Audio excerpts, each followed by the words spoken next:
நீ வேறயா? வேற ரூட்டியா நீ?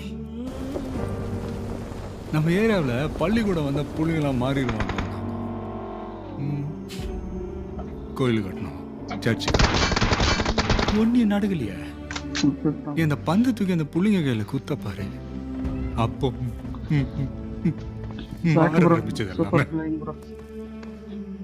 கத்தியோட பீச்ல சுத்திட்டு இருந்த பயலுங்க பூரா கிரவுண்ட்ல பழியா கிடக்குறானுங்களாமே. யாரும் எலிமினேட் ஆகுறாங்க. சண்டைகள்லாம் அவனுங்களுக்கு நேரம் இல்லை மைக்கில். டோர்னமெண்ட் மேட்ச்னு பிள்ளைங்களாம் ஒரே பிஸி. என்ன ஒரு மேட்ச் இது பண்ணால பயங்கர ஒரு மைக்கில் எந்த ஒரு மேட்ச்ல இந்த மாதிரி இருந்திருக்காது.